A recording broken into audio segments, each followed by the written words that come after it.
বাংলাদেশে রাশিয়া আরও বিনিয়োগ করবে বলে আশ্বাস দিয়েছেন বাংলাদেশে নিযুক্ত রাশিয়ান ফেডারেশনের রাষ্ট্রদূত আলেকজান্ডার জি খোজিন। জামায়াতে ইসলামের আমির ডাক্তার শফিকুর রহমানের সঙ্গে সৌজন্য সাক্ষাৎ করে এ আশ্বাস দিয়েছেন বলে জানান দলটির নায়েবে আমির ডাক্তার সৈয়দ আবদুল্লাহ মোহাম্মদ তাহের। বৃহস্পতিবার সকালে রাজধানীর মগবাজারস্থ দলটির কেন্দ্রীয় কার্যালয়ে রাশিয়ান রাষ্ট্রদূত এবং জামায়াতে আমিরের সৌজন্য সাক্ষাৎ শেষে প্রেস ব্রিফিংয়ে একথা জানান মোহাম্মদ তাহের। এ সময় তিনি আরও জানান, বাংলাদেশ জামায়াতে ইসলামের সঙ্গে বন্ধুত্বপূর্ণ সম্পর্ক রাখবে রাশিয়া। সাক্ষাৎকালে ৭১-এ মহান মুক্তিযুদ্ধে বাংলাদেশের পাশে থাকায় রাশিয়ার জনগণের প্রতি কৃতজ্ঞতা জানান জামায়াত আমির।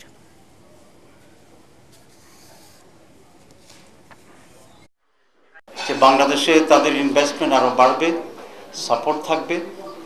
আপনারা জানেন যে ৭১ সালে রাশিয়া বাংলাদেশের স্বাধীনতার পক্ষে ভূমিকা পালন করেছে, আমরা সেই জন্য কৃতজ্ঞতা জানিয়েছি এবং তারা বাংলাদেশ জামাত ইসলামীর সাথেও এখানে একটা রেগুলার এঙ্গেজমেন্ট থাকতে চায়, এঙ্গেজমেন্ট চায়।